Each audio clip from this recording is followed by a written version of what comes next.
Hello, this is Janelle, the YouTube creator of Aljan's Vlogs, and for today's video is ipapakita ko sa inyo kung paano namin inayos ang aming kwarto.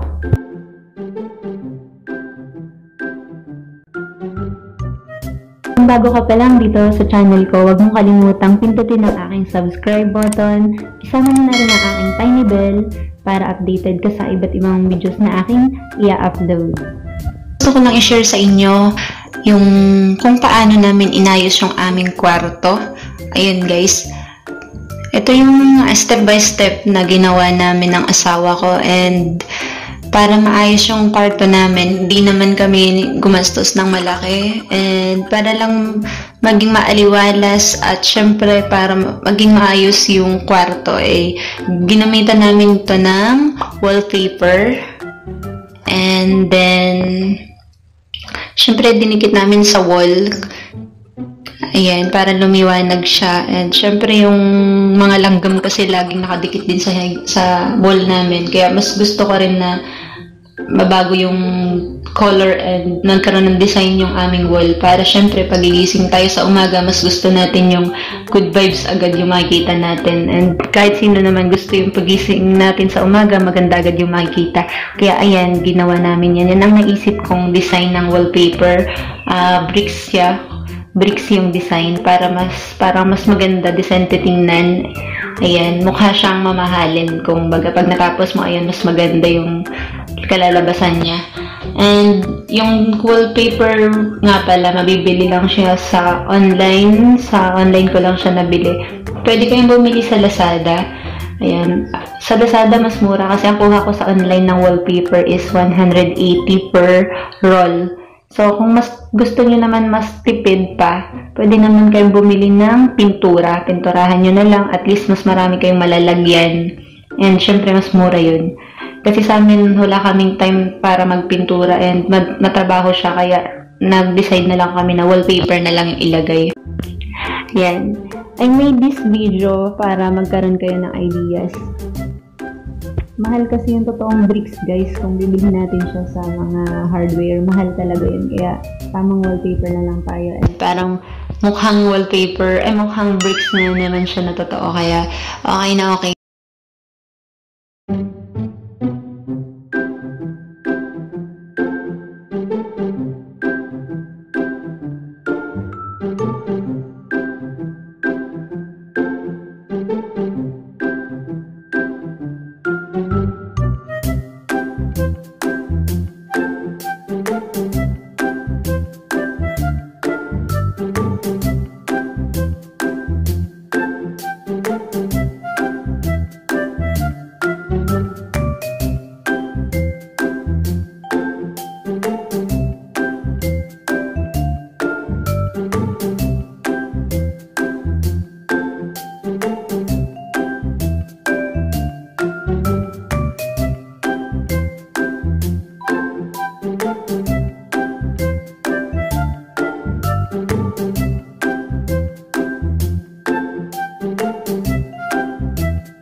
Two hours later. Palibot namin siyang nilagyan sa loob ng room. At ito na nga yung medyo inabot na kami ng hating gabi. At syempre gabi na rin kami. Tomorrow for sure.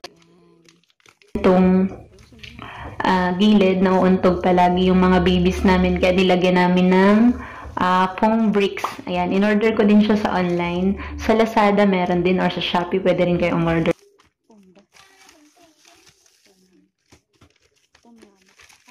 Ang bili ko sa foam bricks na yan is 110 each. Ayan.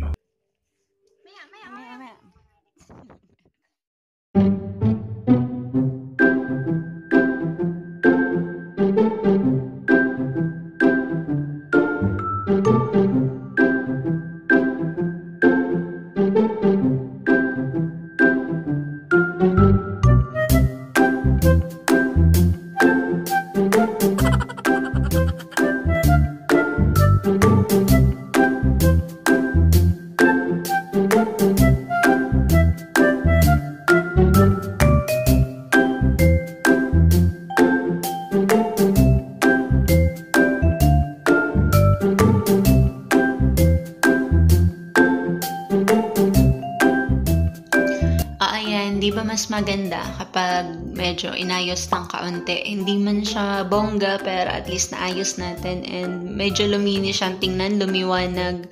At saka feeling ko medyo lumuwag kahit hindi.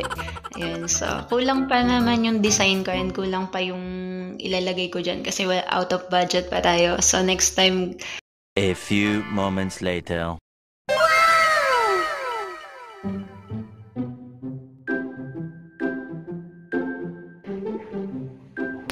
And kasunod is nilagyan namin ng wallpaper yung yung cabinet ng aming babies. Ayan, kasi pang lalaki yung cabinet nila, yung design. Mali kasi yung naibigay sa akin na design. So, ayan, kinover namin ng wallpaper pa din. Ginawa naming Hello Kitty design. Ayan, para pang girls na siya. So, ayun lamang and sana nagustuhan nyo ang video na ito. And kung nagustuhan nyo ang video na ito, huwag kalimutang pindutin ang aking subscribe button. Bigyan nyo na rin ako ng isang thumbs up, like, comment, and pindutin nyo rin ang aking tiny bell para sa iba't ibang videos na aking i-upload. Thank you for watching, guys. See you again on my next video.